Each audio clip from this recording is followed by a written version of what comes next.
If you want solutions, you must focus your mind. Introducing your host, Mason Hargrave. This week I had the pleasure of interviewing Dr. Owen Muir, a psychiatrist here in New York City and co-founder of both Brooklyn Minds and a startup called Sphere. He has numerous ideas as to how to reform mental health care in the United States, both at the financial and clinical levels, of course, informed by his background as a clinician. I met Dr. Owen Muir on Clubhouse, where we mutually geeked out on transcranial magnetic stimulation and its potential uses, not only as a treatment for depression, but mental disorders more broadly. Without further ado, I introduce to you Dr. Owen Muir. So we do the 4 F's here. Yeah. The 4 F's are finding a problem worth solving, framing it such that it appears solvable, figuring out the solution to that problem, and then funding that solution. 4th F. Yeah, it's an important one. I know you have some stuff on that recently, but I do. we may jump into that if that's. I mean, I can talk about the journey. Cool. Yeah. But let's start with just how did you find? You're a psychiatrist. How did you find psychiatry to be people's lives? I don't even know how to phrase this. How do you find problems in people's lives worth solving? Right. I was a recording engineer. Yeah. In my first line of work, as it were. I went to Amherst College as an undergrad. Yeah. And I spent every waking spare moment in the Slaughterhouse, a recording studio down the street. Got it. My first day there, I got to meet Jay Mascis and Kevin Shields from My Bloody Valentine. Beautiful. Mark Allen Miller, it was the engineer there and a mentor, and I love that man. If Mark is ever listening to anything I say, Mark, I'm deeply grateful. Let's hope. And I started doing recording professionally every fucking weekend. I just actually, a record I did my 4th year of college just got issued again on Spotify. So you can go hear it. It's called Last Chance Soda by the band Kid Samson. Oh, awesome. You have to send me the link. I'll put links in bio. It's so good.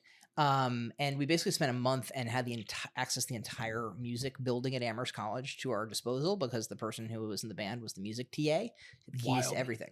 So every actual instrument on the record is a real instrument. Orchestral bells. The only thing we synthed was a harpsichord, but only because it was out of tune. I love real instrument recordings. Yeah. Air moving is great. And so the problem I was kind of solving for myself in going to medical school was I worked for a while as an engineer at Sony Music Studios. Yep. And I hated it. Why would you hate it? Because it turns out the actual process of working in the music industry in 2001, 2002 is that it was dying. And working in New York is someplace where you record a lot of hip hop. And there's no sound moving for hip hop. As in, it's all synths. Yeah. Right. Yeah. I mean, now I actually love synths. And you're into analog recording. I'm super into analog recording. So the discrepancy there was... Well, it wasn't... They weren't making music that had performance, more or less, as a feature. Can you parse that out? Because I suspect that there will be listeners who are mad about you saying that. Now, rap is an art form. Yeah. Rap production is an art form. Yeah. But it is not one that requires the virtuosity of a jazz musician. Define virtuosity. If you're not a rapper, and we'll leave the rappers out of it, but you're a producer, and at that time that means an MPC. Yeah. And that means it quantizes what you do. Yeah. It means you don't need to know anything about music. You just have to have kind of a good ear for groove. Yeah. And you can sample stuff, so you don't even have to write it. And the actual performance of the thing, there's creativity that goes into it. Right. In the same way collage is creative. Right. And you can do that's true. Beautiful art with collage. Yeah. But it's different as a discipline than painting. Right. You're certainly not thinking about things like, oh, how do I get this mode to switch to that mode? And, thinking about scales. Is that what you're getting at? But it's not even that. It's the technical amount of proficiency you need to have with the language and production of music to play an upright bass in a jazz band is really high. And the amount of dedication and time and energy in your life you have to spend perfecting the craft is extremely high. Yeah. The MPC fixes your fucked up timing. I see. What's an MPC? MIDI production center. Oh, okay. Music production center. MPC. MPC. MPC 3000 at the time. Got it. And so it was a sampler. Yeah. And it had 16 pads. and you know, bump, bump, bump, and boom, the beat is done. It's quantized. You don't have to worry about it. Like, it's out of time. Now it's not anymore. Yep. You auto-tune everything. You Yep. vocal line everything. And so the ability to make things perfect without having to be able to actually do it perfectly. That's very different than making a King Crimson album. It is. And when I did my record in last year, we intentionally did it on analog tape, 24 track, and almost everything was first take. Wow. I did one vocal punch in entire record. I'm a terrible singer. Right. But what it forces you to do, and I think working with like real session musicians, and the collaboration, like not all of it has to come from your own head. Yeah. And so in a way, it's harder to produce hip hop because so much of it is coming from like your own mind if you're a solo producer. And in a way, it doesn't have the same experience of the back and forth of a band. Right. But you know, my ethos, at least at the time, as a younger person, was that I really wanted to work with a band. Right. And I think that carries through this day, honestly, in my approach to working as a psychiatrist. Totally. Which is not alone; it's with a team. Oh, interesting. Yeah. So how does that work? How do you even translate the band dynamic into psychiatry? I went to the University of Rochester School of Medicine and Dentistry for med school. Got it. And that is the home of the biopsychosocial model of medicine. George Engel came up with it. And I'm reading about this in Affective Neuroscience, Jack Pinkstep's book that I've been going through. Or Jacques probably. Right. And your University of Rochester does it's the least toxic place I've ever been in medicine. And it prepares you very poorly for the toxicity of the rest of the world, in that it is so warm and generally benign. Yeah. I had one rotation at Rochester General Hospital in OBGYN, which was just a fucking nightmare. But it was probably a better simulacrum for what I would experience later. Yeah. Which is in many ways awful. But you know, the working as a team is just kind of taken for granted. Right. When I got to, residency, I think, at Northwell, now Northwell at the time, it's actually now the Barbara and David Zucker, Hofstra Northwell School of Medicine General Psychiatry Residency Program at the Barbara and David Zucker Hillside Hospital. That's the full name. Love long protracted names encouraged by donors that all want their name on everything. Well, God bless them. God bless them. No, I won't complain about donors. Love you guys. It was the Marine Corps of psychiatry. Yeah. There were 18 people in my class, which is huge for a psychiatry residency. Oh, is it? Yeah, one of the biggest in the country. Oh, wow. At the time.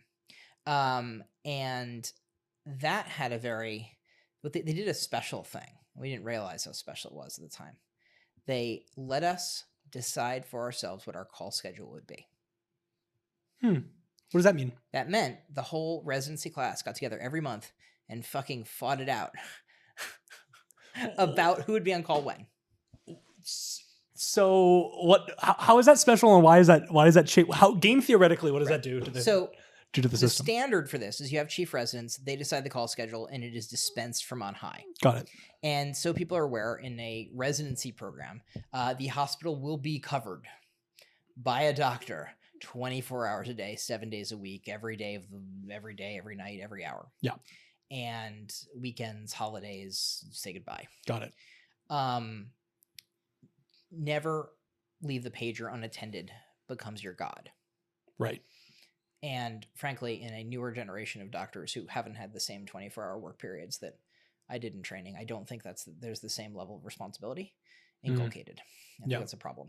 So you like the 24-hour shift model? I recently found out, literally this weekend, that the 24-hour on-call model was developed by a surgeon who was on cocaine the whole time. Right. Right. Yeah. So it's not good.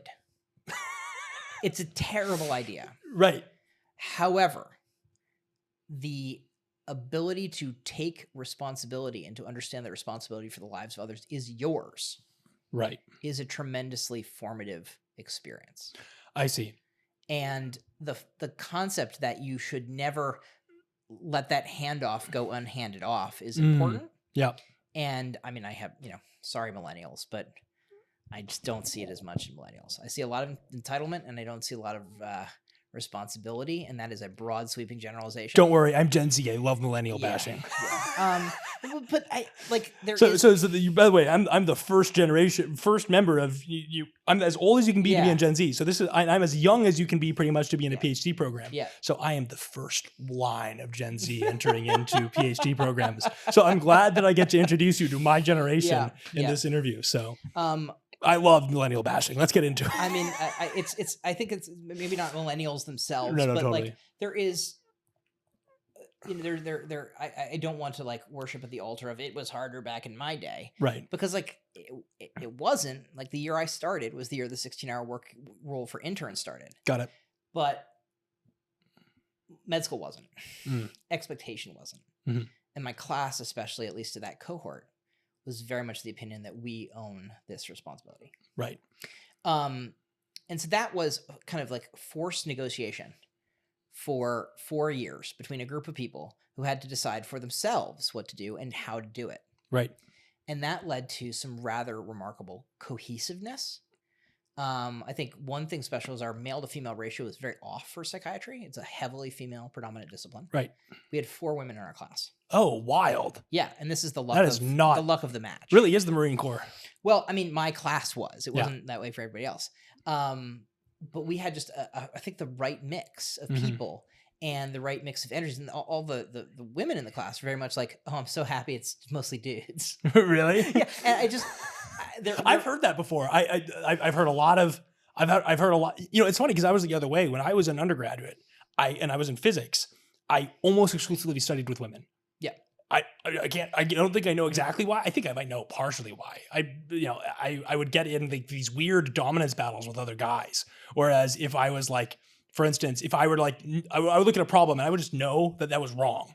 And I would say, that's not correct. Mm-hmm. And they would say, well, you know, how do you know? And they wanted to be kind of a negotiation. And I wouldn't negotiate. I would eventually be like, I would kind of explain why it's wrong. But there was like this massive tension towards just me knowing that something was wrong and saying that.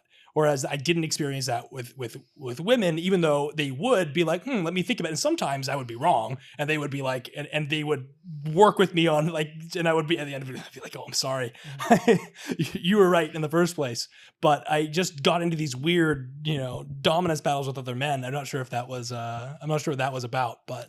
I mean, I think there is something to like, it's not so much about individual men or women, but ratios thereof. Interesting.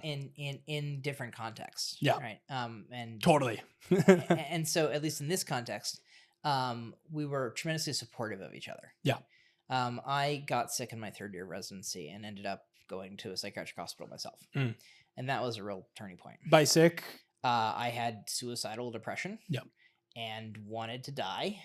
And awesome. Yeah. And walked into the psychiatric hospital and checked myself in. Yep. And is that common, do you think? Do people who have suicidal thoughts often check themselves in, or is it? Oh, I mean, the vast majority of admissions to psychiatric hospitals are to calm the nerves of psychiatrists. Yeah. And the locks on the doors are for the psychiatrist. That's empirical. Yeah. We have studies from Germany looking at locked versus unlocked units, and the rates of elopement are the same. Huh. And the rates of completed suicide are higher with locked units. So unlocked units better? Unlocked units beg the question, what are the locks for? I see. Elopement meaning escape? Yes. Okay. Do the doors keep people in, locked or unlocked? The answer is the same. How could that even be? Because you can escape a lock if you want to. Right. I mean, it's like, that's one of the things that people ask me, well, what do you think is like, that's actually an empirical question. Right. And I think that's the first thing I'd say about the F, finding the problem. Yeah. Is thinking empirically. Right. And so when people ask you like how could or should be done. Right. If your first answer is, well, I think it could be, or in my experience it is, clinical pearls, no thank you. Yeah. It's an empirical question. Right. Whether it's answerable or not is another issue entirely. Right. But do you think X is better than Y? Well, what's the evidence? And one of the things my wife has pointed out, who is a very good psychiatrist who went to a much better program at MGH,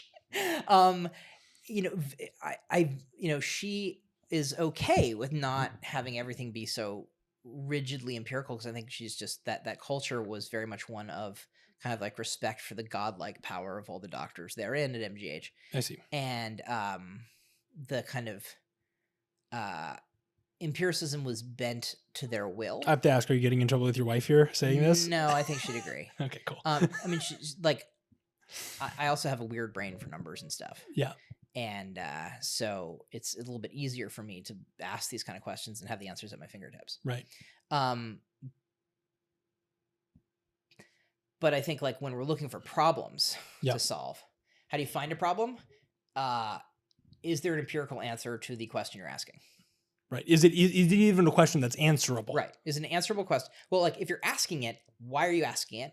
Yeah. Right. And I got real lucky. In my very first rotation at Hillside, I had Dr. Peter Manu, the director of the internal medicine service at a psychiatric hospital. Interesting. Who was fabulous at saying, that's a great question. Right.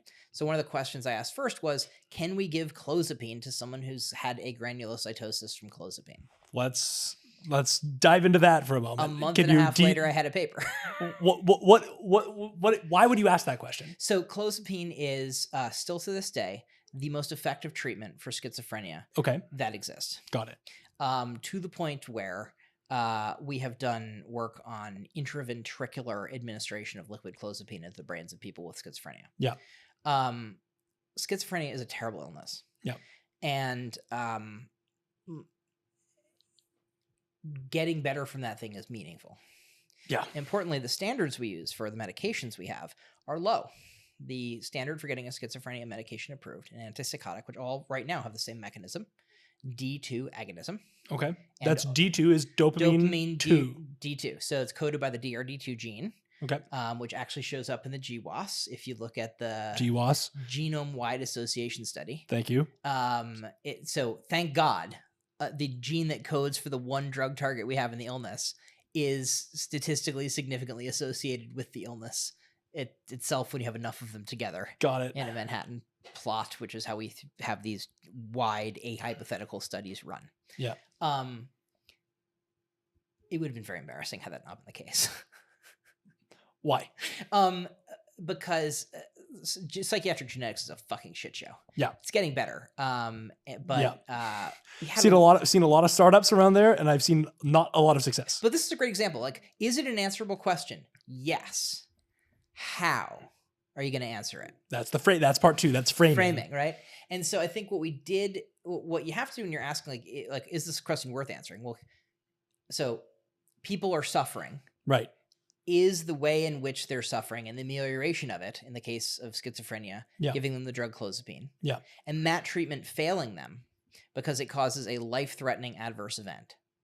Ooh. Right? Which in the case of my study was neutropenia, a low white blood cell count. Okay. A granulocytosis, a very low white blood cell count. Neuroleptic malignant syndrome, or NMS, a rare side effect. Mm-hmm. And myocarditis, a rare cardiac side effect. Those are the 4 things we looked at. There are others, but those are the main. Those are the big life-threatening potentialities. Small bowel obstruction is also important, but that wasn't in my study. We didn't have enough data on it. Got it. So we did a paper, which was the first paper. And by the way, if you're a scientist, write the first paper on the thing, because then everyone has to cite it. It can be garbage, but be there first for your relevance count on ResearchGate. Yeah, or whatever. This is true. Pro tip.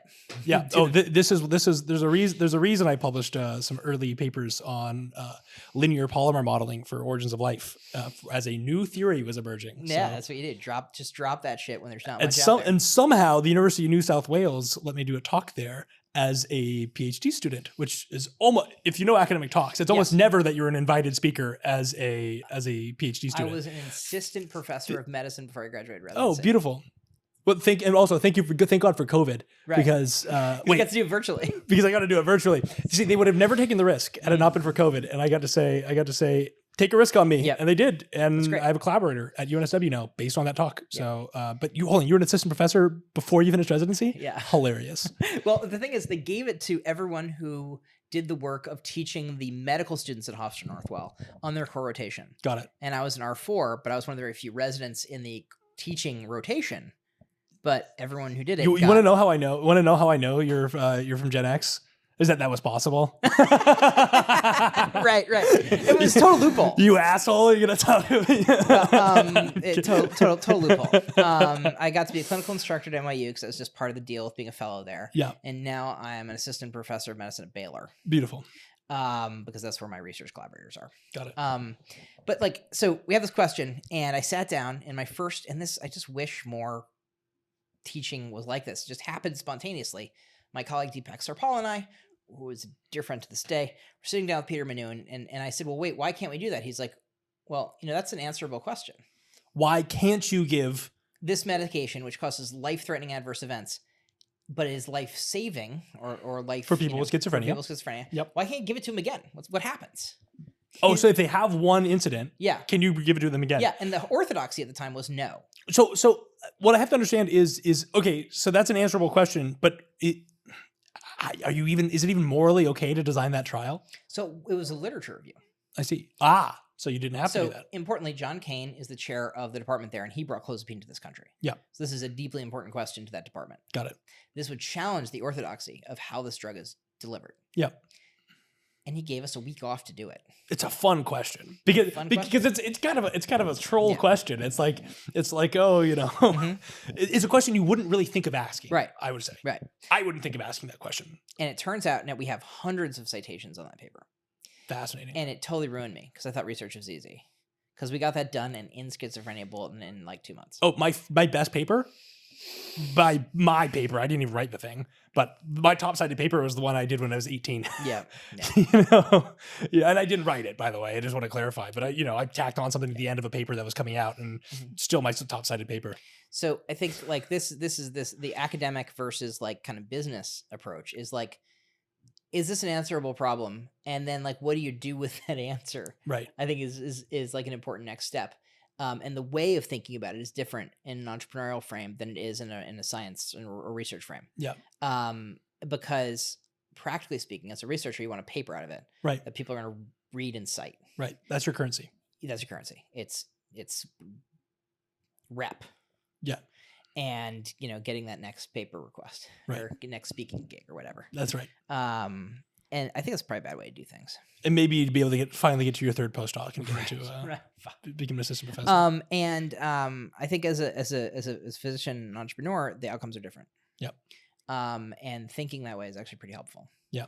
Because you think of different endpoints and different ways of looking and answering questions. So is it an answerable question? Yes. Can we answer it with a literature review? Yes. Can we publish that? Yes. Does that change practice? A little bit, maybe. Yeah.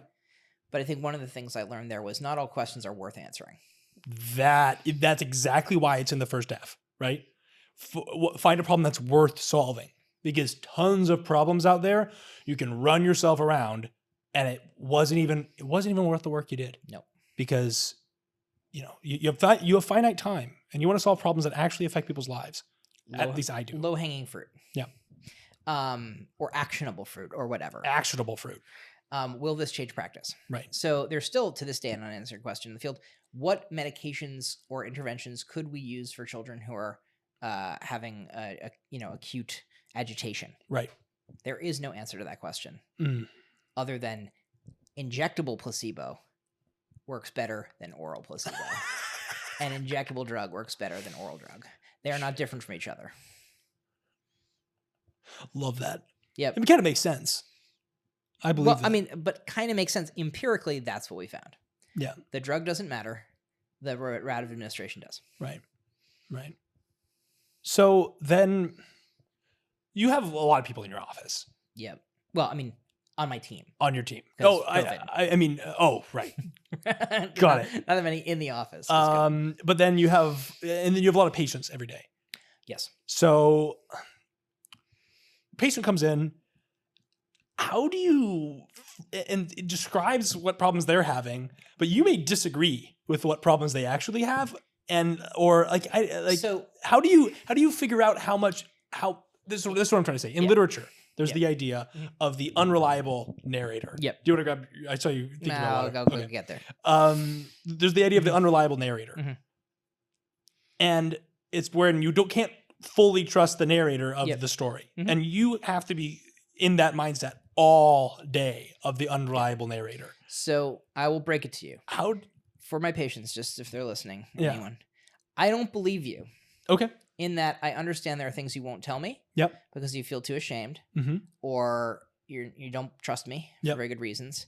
To you and probably to me, there are unspoken truths. There are things you're afraid of, and the whole truth will not come out. Certainly not in that first interview. And I want to let you know, I don't buy it. Okay. I don't buy it. But I want you to know I'm going to listen to you, and I'm going to accept what you say. Right. And I'm going to accept there are things that are unstated. Right. And that we will learn together over time, I hope. Right. And maybe you'll grow to trust me. Right. And maybe you won't. Right. But the fact that that is at issue is on the table. So then how do you, when you have noisy data Yep. and biased data, Mhm. how do you take that and then frame it such that you first of all, how do you even find the problem in their life and pinpoint the problem? Because I might say I'm having, I don't know, I'm having an issue with at work, but actually the issue is that much. I actually already have enough information to make a reasonable differential before you even said the word, because I have 50,000 hours of watching people talk about the problems. Right. And so I have more data in the first 30 seconds than you know. Right. And usually I have a pretty good idea of what the problem is. And the rest of the time is getting you to a place where you understand that I could understand what your problem is and actually believe that I could have gotten it, instead of being going you got OCD. Right. You can't do that in the beginning, because people even if you know that, yeah, you have to get them to accept. You have to get them there in a way that they find believable. Right. Like, did they listen to enough of my story that they could possibly know this? Yeah. And so I have a trainee who often will join me for supervisions in the beginning. She's watching me do intakes, and she's like, "He's a wizard. How do you know how to ask that question?" Pattern recognition, right? Right. There are certain patterns to how human brains behave, and if you've seen enough of them and you have listened to your patients closely enough, you will recognize patterns and you will draw from them one thing and another. But prepare yourself to be wrong. Right. And learn the ways. I hear that. Maybe I'm a pop science guy, but I've been reading a lot of Jung, and you hear that in Jung all the time. It's all over the place in his essays. It's like you'll have a frame. You'll introduce. You'll have a frame as to how you think the problem, what you think the problem is. Yep. You'll introduce it, and then be prepared if that's accepted, and that's yes, that is my problem, and then you're great, and you can work together on trying to solve that problem, and also be prepared for, I suppose, this is just out of what I'm getting out of Jung, is be prepared for, no, that's not my problem at all. What are you thinking? Yep. And that argument, not even an argument, but chewing that up. He and all the people who came before Mary Ainsworth were keen observers, but they're not scientists. Yeah. Until we had video cameras. Right. We didn't have science in psychiatry. Yeah. I would argue. I would believe that. And the ability to actually film and rewind and play what we're seeing and code it, right, and actually have reliable, replicable observers, interrated reliability, etc. That changed the game. Yeah. Because it took us from a world of Kohut, making developmental theories based on never seeing any children, and rapprochement from Melanie Klein, which are very nice poetic theories, but Shakespeare does just as much for me, if not more. Right. To empiricism. Yeah, a lot of people have been cured by Dostoevsky. I don't know about cured, but I'm being poetic myself. Is it science? Well, is it empirically falsifiable? Right. So being wrong. I always state that what is true is very different from what is useful. Right. Not all things that are true are useful. Not all things that are useful are true. Right. And be prepared for the substantial gap between them. And in fact, that problem of finding a problem worth solving is roughly saying finding a truth whose discovery would be useful. Because there's a lot of truths whose discovery are not useful at all. Yep. Not even remotely. In fact, there are truths whose discovery are anti-useful. Yep. In the 4th year of residency, I literally snuck out. I had my colleagues cover me for the day. I had no more vacation time. And I went to a mentalization based treatment training with the person who took over the Anna Freud Center from Anna Freud, Peter Fonagy. The captain in my mind of empiricism and psychology. Right. And he and Anthony Bateman created a treatment from that called Mentalization Based Treatment, which changed my life. So the structure of everything I do is based around the heuristic models that they have provided me with, Yep. which are, they would argue, nothing new, just a more simplified and way of kind of presenting a thing. Right. Around how humans and thoughts and feelings work. Right. And so the like important questions that you could ask from the work they did have informed what I do to this day, with interventions or not. What does that look like? Mistrust exists. Absolutely. People don't kind of axiomatically aren't going to know what their problem is a lot of the time, because the insight into that problem failing is part of the problem. Right. The framing of the problem is what precludes the solving of the problem. Yeah. And so asking people what their chief complaint is a terrible idea. Really? I mean, not the worst, but I have colleagues who don't even do it. Right. Because depression, anxiety is the answer. And it's almost never the answer. That's literally been the actual diagnosis once in 4 years of private practice. Really? Yep. That's super surprising to me. Well, it turns out, do you know any other answers is an important question.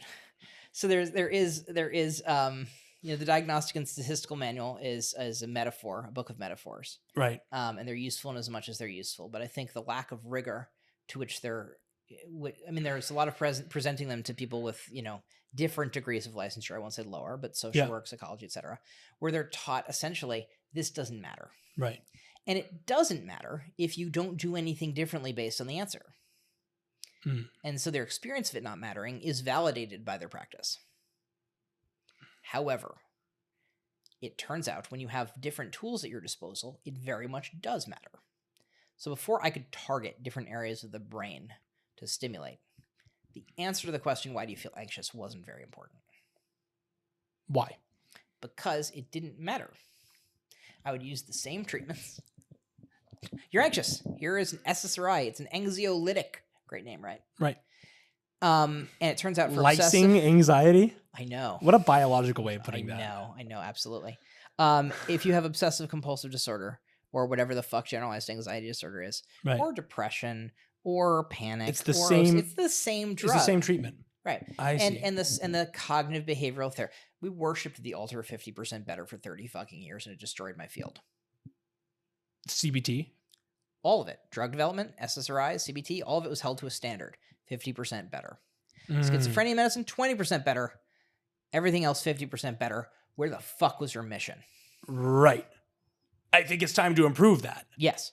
And now we can. And the fact that we didn't, I think we have to be held to account for. So if you were to line out, how do you get beyond 50% success rate? Well, can you first of all, just for the audience, because I know what you're talking about, but I'm feeling like it might not be as clear. What do you mean when you say that was the standard? Can you just lay that out explicitly? To get a medication approved by the FDA, yep, you need to run a randomized controlled trial where placebo is compared to your active agent or theoretically active agent. Right. And in the comparison, when you compare placebo to active agent, the symptoms of your targeted diagnosis, from which you exclude all other diagnoses generally from the sample. Which would be hard if you're not really sure that your categories are right. But you make sure the categories are right, because you don't, House of God, don't take a temperature, can't find a fever. What does that mean? The House of God was the definitive book about medicine in the 1960s, written by Samuel Shem, a.k.a. The psychiatrist is actually at NYU now, and I've gotten to meet. It's a novel. It's theoretically fiction. It's not. It's like anyone in medicine is like, oh fuck, that happened. It is to medicine what Spinal Tap is to rock. Oh, so I have to read it. You have to read it. It's fabulous. Great. I'll add it to my list. But there are rules of the House of God, and one of them is don't take a temperature, can't find a fever. Right? If you want to discharge someone and you don't want to know they have a fever, don't take that temperature. That's what I see. There are other important laws, like they can always hurt you more, which I think are important to remember. He wasn't wrong. Age plus blood urea nitrogen equals Lasix dose. I don't get that one. It's a diuretic, and that's a simple formula for determining the dosage of the medicine to diurese somebody. Oh boy. These were, playful, and buried in them were things like they can always hurt you more. Yeah. So, when you're setting up a trial, you have people who only have the thing, at least theoretically. Yeah. and the thing you're studying, and you treat them with a sugar pill or the thing, and you assume they can't tell the difference. And then at the end of that study, you have someone with a rating scale rate their symptoms, Right. and they will be 50% better, or your drug is not approved. Right. And So that's a low bar is what you're saying. I'm saying it's a bar we decided on. Yeah. That for therapy too, for cognitive behavioral therapy, thank you, Aaron Beck, that we decided to use the same standard. 50% better was the alter. And are we surprised that that is the results we got? Right. Not well. Your depression wasn't intended to be over with that drug. It was intended to be less miserable. Right. Fuck. That's sad. Well, a lot of people were sad and felt very invalidated because I'm taking medicine. When I started taking medicine for my illness, nobody told me it should work. Right. So I took it for years and didn't. I didn't cause much of a fuss about it. Right. And no one really took issue with the fact that it wasn't. And, you know, after a certain point, you start accepting that that's the reality. And that's all it's ever going to be. And so that's the important part. The confirmation bias in my field is wildly problematic because let's say you have bipolar disorder. Yeah. Or you assume someone has bipolar disorder. Totally. That is the best diagnosis to assume. Because if you treat someone for their bipolar disorder and you give them a drug like Seroquel, and they never have another manic episode, you have cured their bipolar mania. Right. And that will happen 100% of the time with people who don't have bipolar disorder who you give Seroquel to. Like 100% of the time, though, their mania They'll will be never cured? have another manic episode because they never had one in the first place. Right. So misdiagnosing bipolar disorder plus treatments for bipolar disorder equals confirmation bias. But hold on. Then why? Then whatever it was that they were having, right, that they reported right. as a manic episode, right, was interpreted therein. Well, it was interpreted by them as a manic episode. Mm-hmm. They never interpret anything they do again as a manic episode? Well, if you're the psychiatrist who's prescribing the medicine, you don't.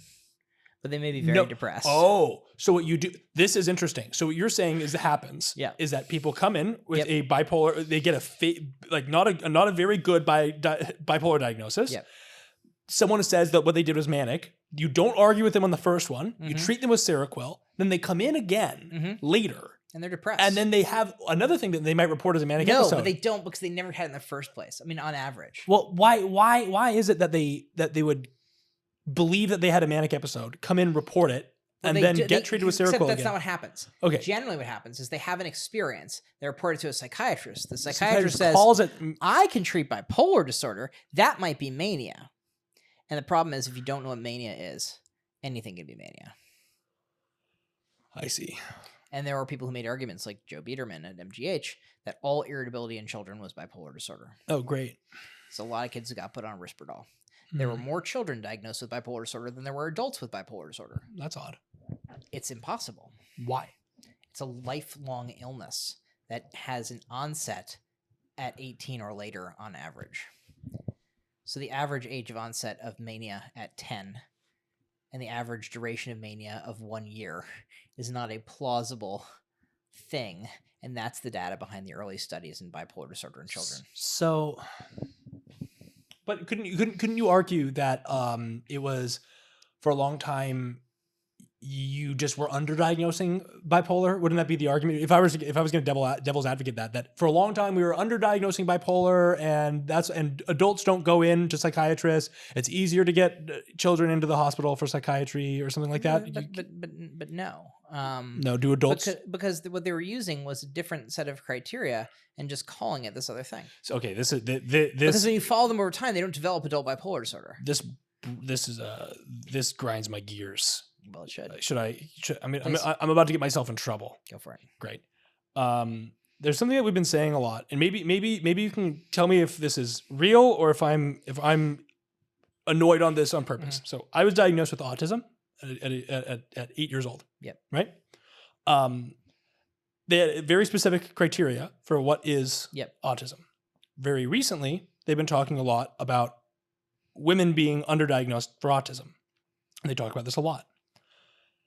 However, what I have explained to me is, women present differently for autism. But then it's like, and they say, I was able to do this and that because I was masking. And I'm like, I couldn't mask. Why is it that that would be called autism. Is it because of funding? Because there is something that women have that is a struggle that is different? Like the categories are... We have a similar problem for both of these issues. You get what I'm trying to say, what you're right? saying is, I'm upset that people are diagnosing a thing that I thought I understood and gave me some explanatory power for my life. Right. And now they're using that same explanation for something that looks different. Right. Right. And the reason behind both of those things being fucked is probably the same, which is the incentives to make the diagnosis were not the same as the incentives of getting it right. Interesting. Talk about that. Autism as a diagnosis gives you access to massive resources. Huge. Bipolar disorder means that drug is going to get approved. Right. And you're going to have something you can do as a psychiatrist, which makes you feel good all day long. Yeah, so, this is true, right? Because the very strange thing that I had was that as soon as I had an autism diagnosis, right, I could get treated better by my teachers, right? My teachers weren't mean to me anymore. They were somewhat understanding. Right? They would talk to me after class instead of, basically thinking me as a trouble child. Right? I like got put in a different social category where I kind of, and by the way, to my own advantage, I got to be more outspoken. I got to be more creative, and no one stopped me from doing that. And sometimes in my real cynical mind, I wonder, is that all the diagnosis was for? Did the diagnosis help you understand yourself? Totally. In some ways. Right. And any good metaphor will do that. Right. But that's precisely what I like to get at, is that it is, in some ways, it feels like a metaphor, right? Because what it's not doing is it's not explaining the neurological, like the actual underlying causes of some behavior pattern, which seems similar. And I sometimes also worry, and maybe I'm opening too many cans of worms at once here, that these categories are bordering on getting so broad that they're no longer useful. All models are wrong. Some are useful. You want to preserve the utility of the model, but remember that reliability and validity are different. Right. You can reliably diagnose something that's rigidly defined. It doesn't mean it's valid. Right. You can validly diagnose something that's poorly defined. It doesn't mean it's reliable. And this is my truth-useful dichotomy, right? Yes. So now I'm really going to get myself in trouble. Do I think autism is real? If what you mean is, I think there is a consistent biological cause of autism? My answer would be no. Because I would agree with you, because what we're talking about is probably something very heterogeneous, with myriad biological underpinnings and different presentations that we lump as this. Schizophrenia is similar. Right. Everyone on Earth with schizophrenia, more or less, is a different genotype. So then I would say, do I think autism diagnosis is useful? I would say, yes, it gave me access to resources and a community, and when it's okay to be you. And by the way, when I make a huge social faux pas and I let slip that I'm autistic, I get a lot more sympathy. Yeah. Thank God, because I make social faux pas constantly. Like I'm just like I mean, imagine if the explanatory model is, sorry, I'm a dick. I'm a huge dick. That's why I do this. Right. Exactly. So here's where I'll soften my position a little bit. Not even to be diplomatic, just because this is actually what I've come around to, which is if I've talked to a number of women now through the internet, now that I've actually had access to talking to more people because of COVID. I'm on Discord and Clubhouse all the time, which is how we met. I've now talked to some women who've had autism diagnoses, and they found it very useful to themselves for describing whatever it is that they're experiencing. My only concern is sometimes when I hear their experience, it doesn't track with my experience at all, in the way that sometimes when I talk to other autistic men, it tracks more with my experience, like significantly more with my experience. There's a social component to it, because their experience is whatever autism is times whatever being a woman is. Being a woman is, right. And how you're treated as a woman. Totally. And how you're treated as an autistic woman. Right. Is different how you're treated as a dude. Absolutely. And how you're treated as an autistic dude. And parsing all of that out is difficult. And so I've accepted at this point in a lot of ways that it's just a useful categorization for women also, even if it is presenting differently. But I always I'm getting worried that we're getting to the point with a lot of disorders that the categorization, and maybe this is unfounded, but I've watched as the categorization of these things got broadened and broadened and broadened. And if I extrapolate that, I'm worried that they'll get so broad that they're not useful. I even have people telling me, some people say, oh, well, everyone's on the spectrum. It's a spectrum. And I'm like, if we're at the point where everyone's Yep. on the category sucks. Mm-hmm. Yes. And so I think what for me as a clinician of great experience, practically speaking, Right. the experience I have is working with people who are very sick. Yeah. That's not the same experience people with different license types have, because you don't get trained doing overnight call in hospitals full of people who are just, really tremendously suffering, and their relationships with reality are very different than you see in a, neurotic social work practice. It's just a different thing. Ironically, the treatments we have that are the most effective for suicidal people are psychotherapies.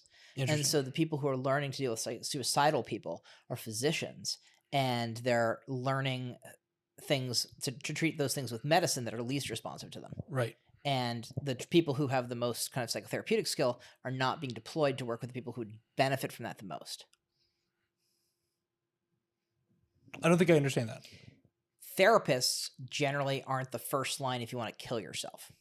Oh. And they should be. Oh. Or therapy should be. Fascinating. So I'm actually a therapy trainer in mentalization based treatment. I went through 4 years of supervision to become an official supervisor, of whom there are 5 in the US. In that approach, which is a psychotherapeutic approach. And I'm a doctor. Right. But it's got an effect size of 1.26. So of course I'm going to use it. Right. So what you're saying is that's why you house therapists in-house at Yes. This is at Brooklyn Mines? Yes. So I can train them. Fascinating. And our therapists are able to risk manage suicidal patients dramatically better than I've seen in any other setting. Wow. Because it turns out this is a very learnable skill set. Yep. And you don't have to be a doctor. Yep. It's just I happen to see enough suicidal people to get it. Right. So I got lucky. So this is something psychiatrists haven't really hopped on yet. Do you think this is going to be the future? Is this going to happen more often? So in the UK, yes. In Europe, more often. Yeah. In the US, it's exciting, but we don't know it as much because they've done a bad branding job. What do you mean by that?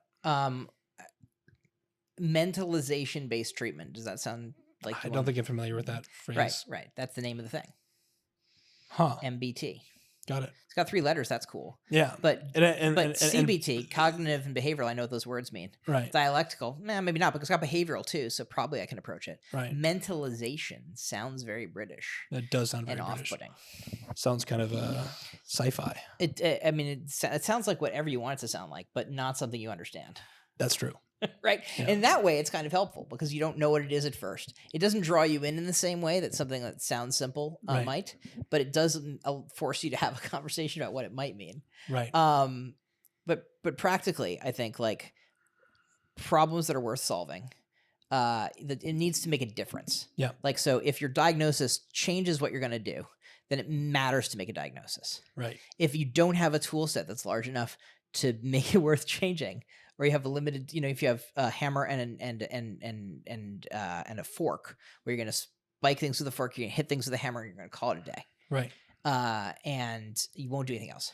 And this is one of those things that I kind of keep jumping at this, which is that, so I've been very recently getting into, I'm a new initiate to the field, and I've been reading, as I've said, the book Affective Neuroscience by Jacques Panksepp. And what I found really interesting in getting through parts of this is how much that the basic tools that we use, dopamine agonist and serotonergic agonists, or nonsense, they're sledgehammers. Yes. Dopamine is everywhere. I was always under this naive assumption, coming from my background in physics and just kind of being interested in neuroscience, that these were like specific circuits ran off of dopamine and specific circuits ran after serotonin, but every circuit is run off of serotonin and dopamine, or a large percentage of the brain. Your whole gut, for fuck's sake. So the idea that what we're adjusting are these giant knobs.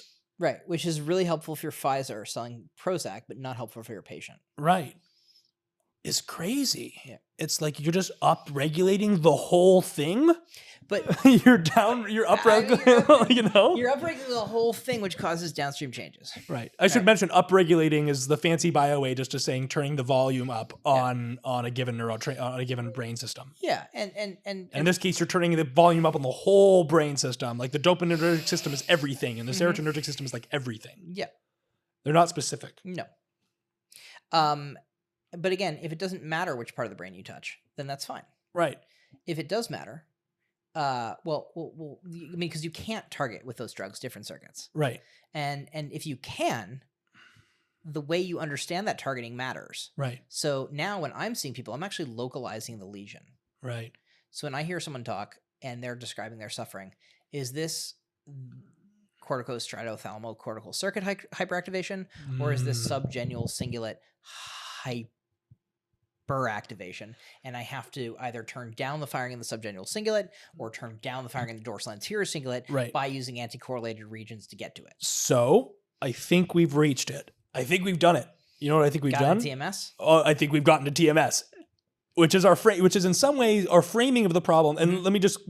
Right. I'll be the podcast host and do the thing. Yeah. And say that basically what we said is we found the problem, which is alleviating people's suffering. Right.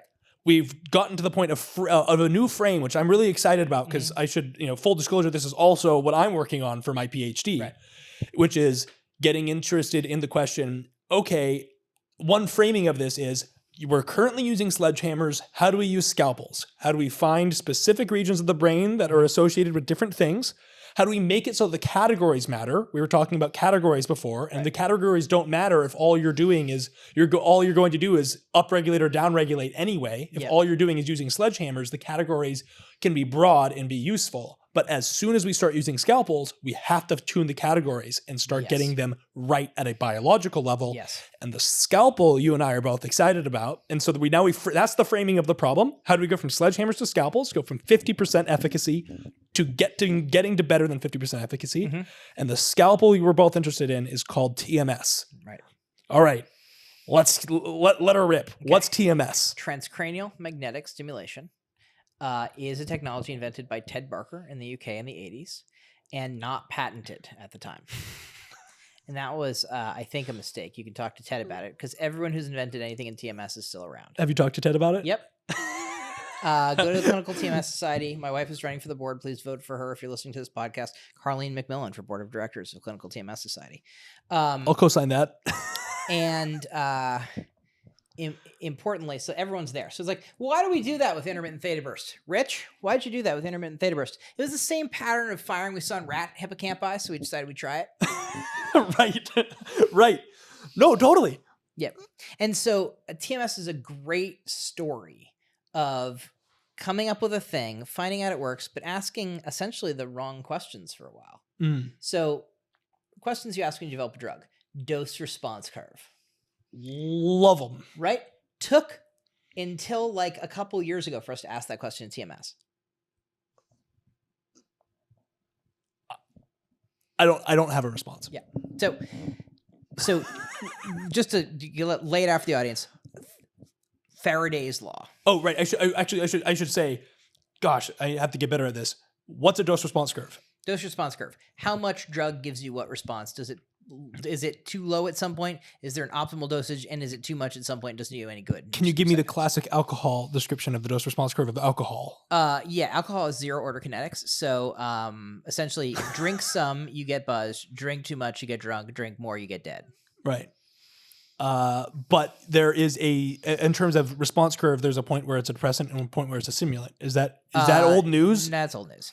Am I wrong? The point is... Did they teach me the wrong thing? I mean, the point is like, at a certain point, because alcohol dehydrogenase gets basically completely occupied by alcohol at a certain point, you process it at a fixed rate, which we call zero order kinetics. So it gets eliminated from your system at a fixed amount because you're almost always just like maxing out your capacity to detoxify alcohol. Yep. So look, it's different to have a little bit of drink than a lot. Right. And there's too much. Right. TMS, we don't know what too much is. Right. We haven't found that out yet. There's kind of an optimal, presumably there's kind of an optimal peak. We don't know what it is though. Right. So we took this treatment, which we took a thing which we could use to make different parts of your body move if we wanted to. And we pointed it at the left dorsolateral prefrontal cortex. And we did a pattern of stimulation using Faraday's law, thumb in the direction of the wire, fingers curl in the direction of the magnetic field, current induced in the wire. Yep. Right. And that wire is an axon in your brain. Yep. And it carries current. And so one way of looking at neurons is their wires. Another way is you think all about the chemicals of the axon terminal. I think that's kind of silly. Yeah. Because in this regard, you can point a magnetic field generating thing at wires and induce current. Right. And so just like every other fucking thing in our modern world, Faraday rules. Yeah. Faraday Maxwell is one of my favorite biographies of all time. There's a great biography written on them and really fascinating. Highly recommended. Link in bio, probably. So that relationship, it turns out, matters, right? Yeah. And so neurons firing more or firing less, depending on what you're doing with it, given the pattern of stimulation, long-term potentiation or long-term depression. You exercise, you get a bigger muscle. Right. You exercise your nerves in a specific way, they fire more strongly. Right. And it turns out the functional connectivity relationships between the nodes in the network also matter. Mm-hmm. So if what you're trying to do is X thing, you don't actually have to stimulate at X spot.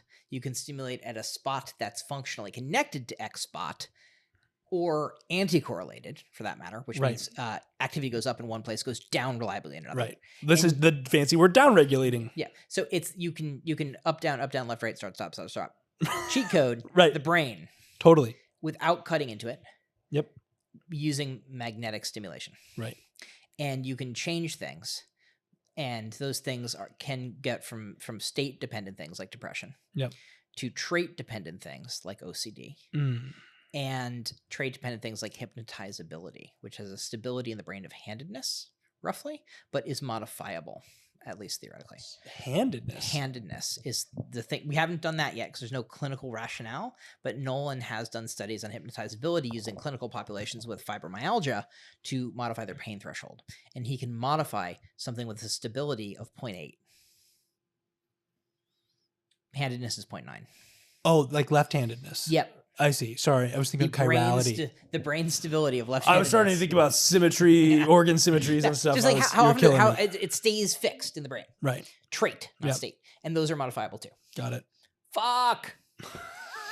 And so that reflective functioning... Wait. I just caught on. Yeah. I just got... It took a moment. Yeah. You're telling me that you could make someone hypnotizable, which is kind of, you're saying, a trait as akin to left to right...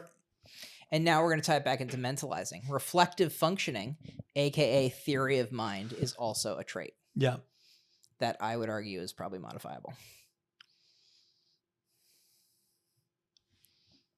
Say that again for the audience and for me. So there's a book about this by a dude who had it done to him called Switched On. By a guy with autism who got treated with TMS and ruined his relationship with his wife. Because suddenly he could think about her thoughts and feelings, and she did not like that. Oh, yeah. Ruin their relationship. Yeah. Right. But the theory of mind, right, is the thing, the ability to recognize that minds are in both people. Yeah. And that those internal states matter, or what we call mentalizing in the model I use. But generally we're referring to it in more fluctuant states around attachment, personality disorders, etc. But autism is basically a severe fixed theory of mind deficit. I see. Right. Oh, he's not thinking about what I'm thinking, so we're going to forgive his gaffe. Because he doesn't know it's a gaffe because he didn't imagine our minds. That's a trait. Right. And now, at least theoretically, traits could be modified by modifying the functional connectivity networks that control them. So I've seen OCD, which is a relatively stable condition, get to remission regularly. That's kind of unheard of. Yes, it's a huge head fuck. Because for years I was treating OCD and it got a little bit better and I felt good about myself. Right. I'm coping with my depression more. Right. Great. Awesome. And now I feel like a failure if I don't get people to remission because I can do that 80% of the time. Yeah. Ridiculous. With 13 failed medication trials on average. So I'll be selfish for a moment. So I'm doing my PhD on this topic. Yep. But there's sometimes a disconnect between what academics are interested in and what's often years ahead in the clinic. Sometimes it's the other way around, but often the people who are boots on the ground are figuring things out and we're kind of the explainers afterwards. Mm-hmm. I think a lot of the time the model that people have in their head is that scientists figure out how something works and then it goes top down, but often it's bottom up and both happen. But this sounds like it's something that's a little bit bottom up here. So Nolan was working this out at the same time we were working it out. Yeah. And we compared notes over brunch. Yeah. And found out we had the same remission rates. So we standardized the protocols we were using, and now we have shareable data for the FDA. Nice. Yeah. Now he is a stone cold genius. Like, he was a neurologist before he's a psychiatrist. He's like 3 years younger than me.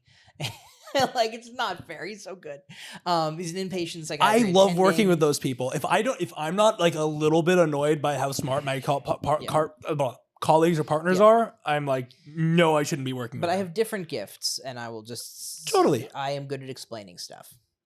Why do you think I want you here? Right. So, and I'm probably better at explaining stuff than most people who have my gig. Right. And that matters for a bunch of reasons, because I basically shit pull quotes. Beautiful. And so, in brief, depression doesn't have to be that way. Right. We have interventions that can get people who are suicidal reliably not so in a matter of hours to days, not weeks to months to years. Right. And the same may be true for other psychiatric or neurological conditions. Totally. And TMS is one approach to that, but I would argue effective psychotherapies are another, and for different things, because you can be not depressed and your life can still be shit. Right. I have a kid who I've gotten from 40 on the HAM-D to 0, and he started drinking dextromethorphan. What's dextromethorphan? Dextromethorphan? Yeah. Robitussin. Nice. Because he couldn't cope with the experience of no longer being depressed. Got it.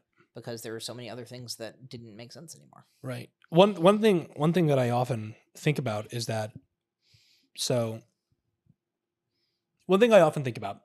just because you solve someone's proximal problem does not mean you solve their life.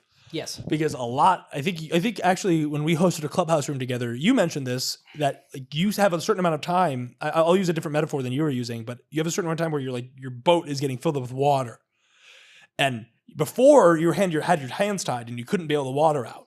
Yep. Okay, now your hands are untied, but you're still in a sinking boat. Mm-hmm. And you need to start bailing water out. Right. And there's like a practical level of like there's a certain like set of practical skills and knowledge that you have to like build up and work those muscles in order to get the ship bailed out so you can start sailing again. Right. And but then where do you go? And then, well, that's a whole other question, right? Okay, now we gotta now my house is clean, my bed is made, my food's in the fridge, I have a job. I have a patient who summed this up perfectly. With every other treatment, I was moving around furniture in a house that was burning down. Right. And I feel like here I've raised that to the ground and built a solid foundation. How'd you do that? Said another group member. TMS and MBT. Yeah. But you still have to build a new house. Right. Right. And so I think like when the question is how do I alleviate human suffering? Well, there are answers to that. And you can alleviate certain kinds of human suffering. But when you actually get through the process of doing so, you learn there are other problems that are just as, if not more interesting or important. Yeah. So once you know something like, if I give you the piece of information we just accepted as true, that transcranial magnetic stimulation can in 80% of people in 5 days get depression to remission. And that is a replicable standard. Right. Now, with that information, what the fuck do you do with it? And that's the problem I actually want to solve. Okay, let's dive in. Right. So I thought the question was, how do you solve human suffering? Right. And this is just a variant thereof. There's obviously many more ways people can solve And you found, shockingly, by framing it in the kind of sledgehammer scalpels methodology, and you found this technology, TMS, that could be a scalpel, that problem kind of, you feel... That's a nominal is problem solved. For me. As far as you feel is necessary to take it before taking next steps. Right. Well, once you know that, what are you stuck with? Right. Especially compared to the rest of the things in your armamentarium. So if I have a thing that works way better than everything else, yeah, and I have a bunch of stuff that works less well, yeah, and you're living in the real world, where almost no one is using this, correct, and where it's what am I right in saying that this is only something you can use on people with treatment-resistant depression? Not necessarily. As in, that's not what I'm asking. What I'm asking is, legally, is it something you can only use? So as a doctor, you can do whatever the fuck you want. Wait, do I have my hands tied just because I work in science? Yep. Why do you study in treatment-resistant depression? I'll give you the answer to that. Lower placebo response rates, easier to run the study. Oh. 0 placebo response and 13 treatment failures. Fascinating. less functional connectivity between left DLPFC and subgenual cingulate on fMRI. Got it. No placebo response means functionally. This is why OCD is great to study. Treatment-resistant OCD. No placebo response. Yeah. So if you get a result, it's real. You don't have that 40% fucking thing they have with meds. You know, when you compare one half-assed med to a placebo half-assed med, you need 2,000 patients in the study. They got FDA clearance for OCD treatment with 99 patients. Wow. No placebo response. That's why you study treatment refractory. It's not because that's the only people it works for. Fuck. So I got a thing, and I'm sitting here looking at this thing and going, look, we're going to replicate this. The data is going to pile up. We're going to know this is the most effective thing in the world. But guess what? I can't do. What can't you do? Get it paid for. Funding. Number 4. Boom. Boom. We're at the 4th F. I knew this is the first podcast where we've gotten to the 4th F. I'm so excited. I had them in mind. Thank right? you. I'm glad I preloaded this. Mind. So the problem turned out not to be what's the best science to help my patients. Right. The problem turned out to be, how do I gronk the system that we're working with that sees this and goes, nah. Okay, so funding. For whom is this creating value? For whom is it not? Mentalize the system that is quite disintegrated. So how does insurance work? How do I think it works? Yeah. I'll take a wild swing at it. Insurance works based on... Oh, I see why you're asking this question. Insurance works because based on this, you have a group of people who get together, they pool their risk together. The distribution of illness is supposedly, and roughly is, that like one person will have people have a catastrophic failure in their health at different times, and most people won't have a catastrophic failure at all. So in your group of, let's say 1,000 people, one person gets a catastrophic failure, and all the other 999 people have pooled their money and have saved that person, that 1,000th person, from their catastrophic failure. Yep. And what the medical insurance companies are doing is they're profiting off of that delta between the amount of money that's coming in and the amount it actually cost to run that treatment. So now, assuming that's true, okay, which you'll find out it's not. What if Lovely. you took the profit on that? Can I ask? Was that the response you expected? That's a good response. Okay. It's how traditional insurance markets work. Okay. It's not how health insurance turns out to work financially. Very excited to learn. There is a law that says that for fully insured health insurance plans, where all of the risk is managed theoretically by the plan, that they are capped in the amount of profits they can make at 15 or 20%, depending on the size of the group. Functionally, how does that change the game theory? Tell me. They're capped at the amount they're able to profit. 20% is the amount you can profit. How do you increase shareholder value? Are you saying a proportion Yeah. of... Oh, so God. You figured that out in a second. Lawmakers just passed that fucking law. So, okay, I'll spell it out. I mean, to be fair, I'm a physicist, right? So Sure. Great. So, I wish more of you were around when this is being debated. well, we can chat offline about that, but because I'm excited about that. But the reason proportion matters is because if you have a 20% law, then what you do is you raise prices. So you have two ways of making money in general, right? Yep. Which is increasing your slice of the pie and increasing the size of the pie. And we froze the slice. And we froze the slice size. So what you get to do now, all you get to do now is profit off of making the pie bigger. Right. Which functionally means increasing the cost of healthcare. Ta-da! Oh, okay. So, okay, things that you develop get dumped into the system. Right. So importantly, there is nothing evil or wrong about this. Yeah. Companies exist to maximize shareholder value. Right. They follow the incentives that are in front of them, like all people. Right.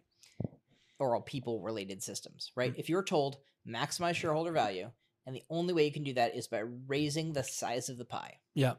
You will find ways to tell yourself you are doing anything but just driving up the cost of healthcare. But that's what you'll do. Right. This is the classic adage in game theory, which is don't hate the player, hate the game. Yep. And the issue is that the incentive structures or what developed the system you see. I think I see a lot of people whose whole ethos is saying, oh, well, given this incentive structure, people should ignore the incentive structure and just be good people. So the irony is what I did was that in my practice, Yeah. and that helped us break the model. You know what's funny about that is that isn't exactly what you did.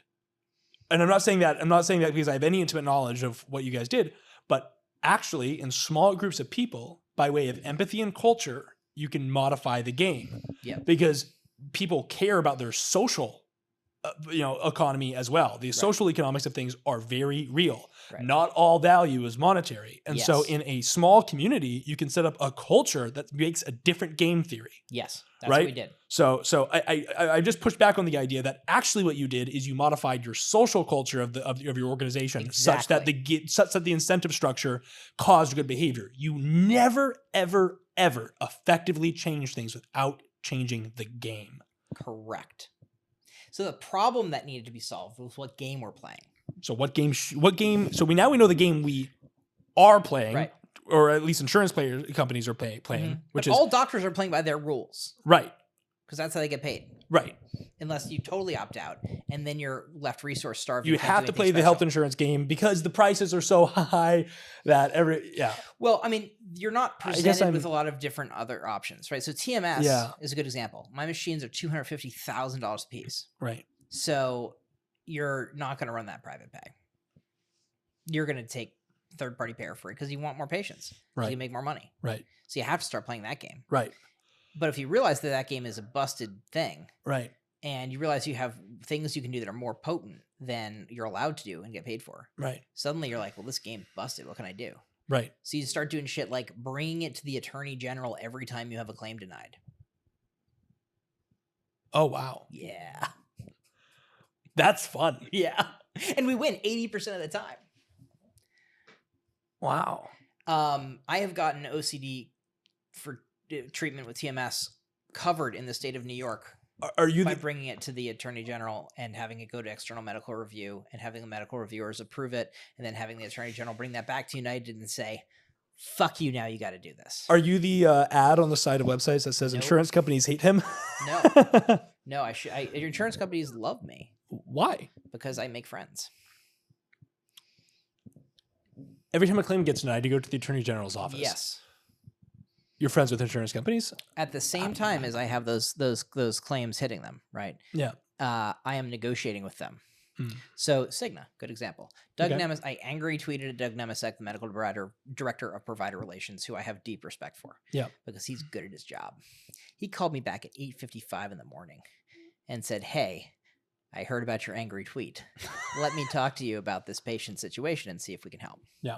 And I was like, what? The medical director of this insurance company, which I'm in network with by happenstance, by the way, right at the time, is calling me back. So I built a friendship with the guy. Yeah. Over 2 years. Yeah. And eventually, with enough data, which we got by treating people for free, because I couldn't stand not treating them. Totally. And then we started hammering the insurance company with these, every time we got a denial, based on, I knew I could get overturned. I knew what the criteria were. I knew what the medical reviewers would say. So every time we'd escalate, first level, second level, third level, fourth level, external review, bam, right? And so I had 2 reviews for TMS for OCD the day I hammered out the deal with Cigna that let us get exempted from doing clinical review. Fascinating. We do administrative authorizations with Cigna. So they don't authorize TMS for OCD clinically. For anybody. I don't do clinical reviews.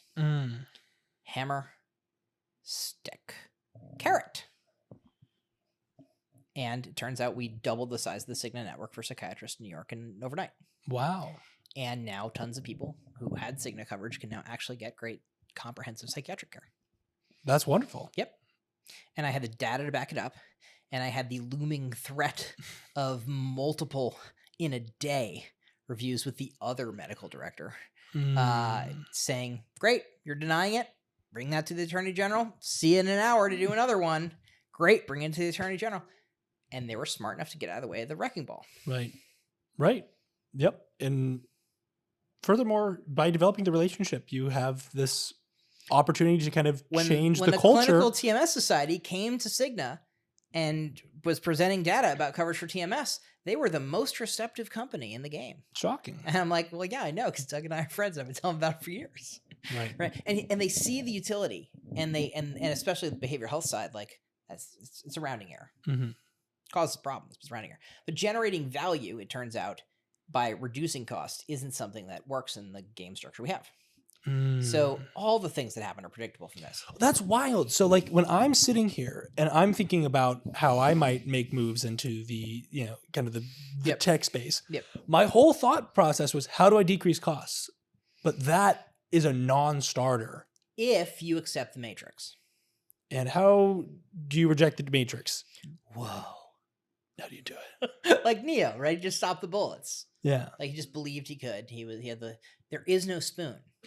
There is no spoon. There is no spoon. So if you're looking for a solution, you can look at what the existing structures are, but those are not the only ways to look at the problem. Right. So who in the system is something like valuable to that reduces cost? And this is applicable across all of this twisted market, right? Someone gets hit with that cost. Yeah. Someone's people. And to whom is that a problem? Well, it turns out the answer is because I'm mental, no one's going to care about mental health. Like people with mental illness were the first killed by the Nazis. Yeah. Like nobody gives a fuck. Come on. People in schizophrenics, people with, manic depressive illness in the drug addicts. Let's be clear, right? Yeah. They're still the last people care about. Yep. I emotional for me in a way. I was in Santa Cruz. I lived in UC. I went to UC Santa Cruz. I lived in Santa Cruz, one of the highest homeless populations on the planet. Yep. And when people come to me and they say something, so I had a conversation with a neurosurgeon over at Weill Cornell, who's from Germany. Mm-hmm. She comes in and she says, "Do you guys just not care about your poor? Shame on your country for not caring about your poor." Mm-hmm. And I say, and I say, what do you mean? And she says, "There's people out there on the streets because of poverty in the U.S." I had to say, wait. No, there's people out there on the streets because we don't have a mental health care system. And when I told her that, she paused and she says, "Okay, explain that to me." And it was shocking to me how hard it was. And this isn't her. I'm not saying this. She's very smart. Mm-hmm. She wasn't not getting this. She was not getting this because she was smart. Or is smart, right? But in Germany, they have the Hamburg model for the treatment of psychotic illness. So when you ask them, they have these broad psychosocial interventions, and then you ask them what interventions they're using for medication, and they tell you a 30% clozapine, 30% long-acting injectables, and only about 30% oral antipsychotics, which in the US is like 1 or 2% clozapine, 1 or 2% long-acting injectables, and the rest is those garbage oral antipsychotics that get 20% better. Better treatments matter. So hold on, but this isn't even what she was shocked by, right? Santa Cruz, it's really strange. There's this huge movement that is basically something along the lines of people who are out there, homeless, screaming into the air because they're schizophrenic. Or whatever it is, right? Mm-hmm. I suspect people who are, maybe I'm getting this wrong. Psychosis there are a lot of broad. Once again, the categories aren't very good. Yeah, categories are bad. People suffering in ways that make them off-putting to others. Absolutely. And actually, I'll finally get it on record. Finally on record, which is that my long-term joke has been that autism is a social category that you put people in who make you feel like you're in the uncanny valley. So finally on record saying that. I've been saying that for about a year and a half now. But these people who are absolutely suffering. Yes. So I had a friend who was in working on homeless interventions, and they would do things like get them clothed, fed, put in a rental house, a rental apartment, right? All the things that you would imagine would help these people out. And then what happens? They end up destroying the apartment, or massive noise complaints from neighbors. They get kicked out of the apartment, and they're back on the streets. You give them every advantage possible, and they're still messed up. Why? Because they have an underlying mental illness that hasn't been treated, and that they have nowhere to go to get treated for. The experience of treatment has been coercive. Absolutely. And not helpful. They've had negative experiences with treatment. And so they quite reasonably do not want our help. Absolutely. And so I guess I guess what I'm getting at is that we still don't care enough Right. about the mentally ill. So here's my point. No one's going to, ever. You have to make it make sense to do things that are caring that don't rely on care as the motivating factor.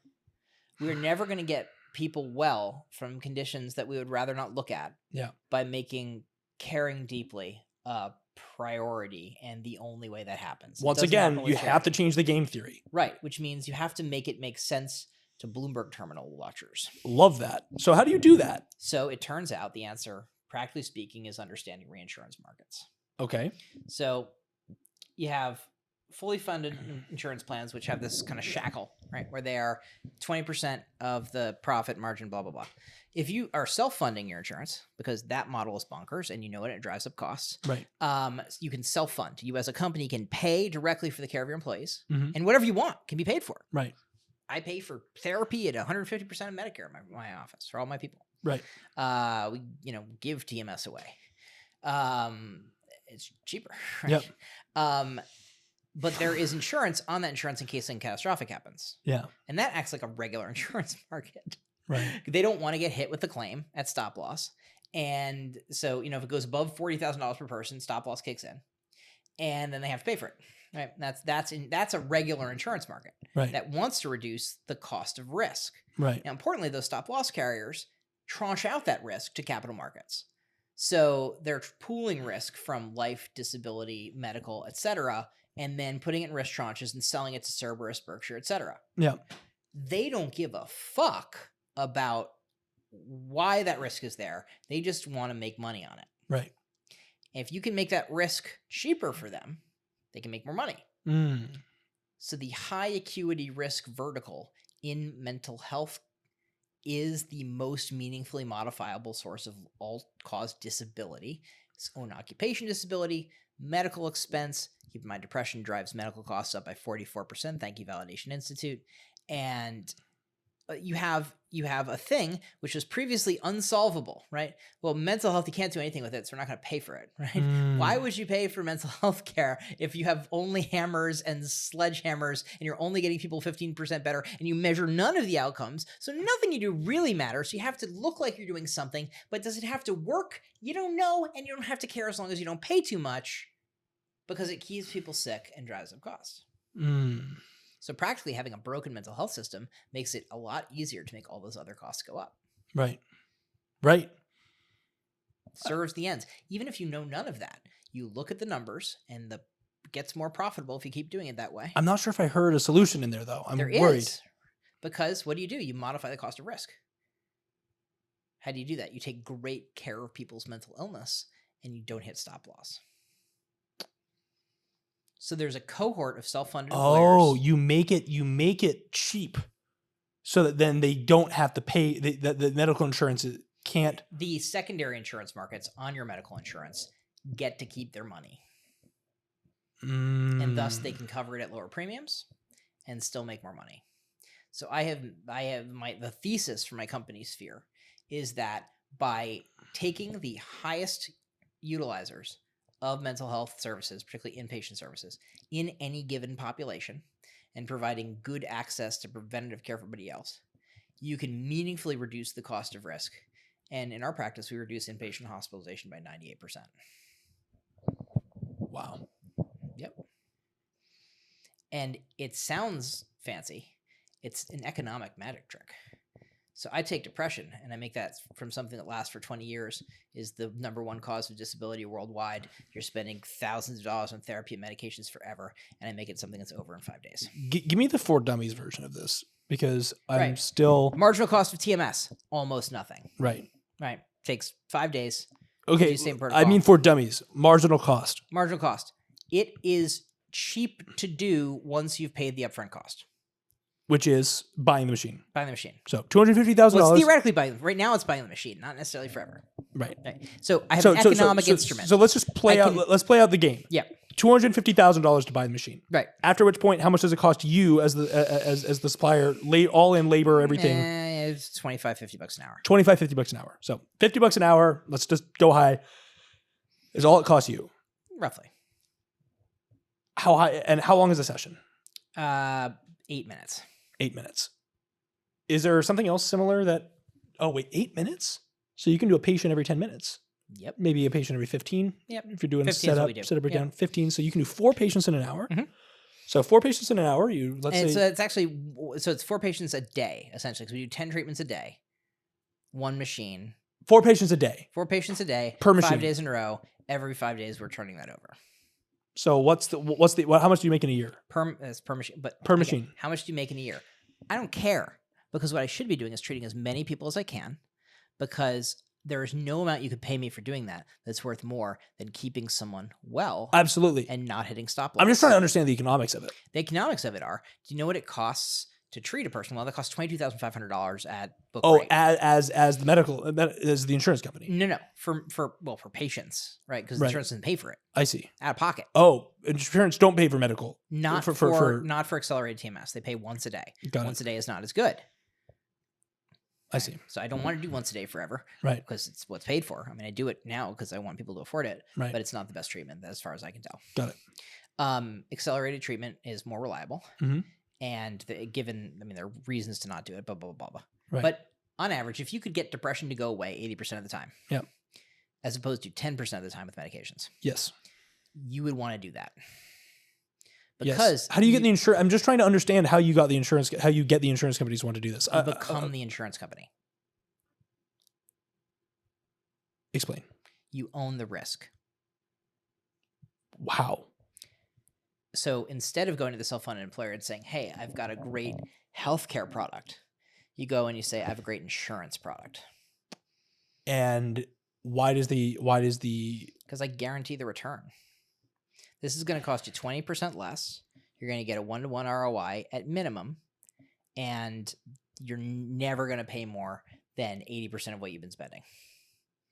We split the savings 50-50 after our PEPM, and you're going to walk away. I'm walking in here promising that you're going to save 20% of your spend. I think I'm getting it now. What you're saying is that these private companies have mental health care mental health care benefits. Yep. Then they have they currently have some sort of insurance system that they pool themselves. Yep. They pooled for themselves. Mostly they're using networks of credentialed doctors in the third-party administration pools of, say, Cigna, for example. Yeah. Mostly it's just a network, and you pay them $64 per member per month to get access to the network. Yeah. The network in New York, before I joined it, was for psychiatrists. Right. $64 per employee per month. Right. 35,000 employees at Goldman Sachs. Got it. Times $64. Right. I was making $118 a visit. Right. I was in the wrong game. Right. I'd much rather be the network. So then they pocket the difference between the cost and how much they spend. Not even, because right now that $64 per member per month, that's just access to the network. You haven't even paid the claims yet. Oh.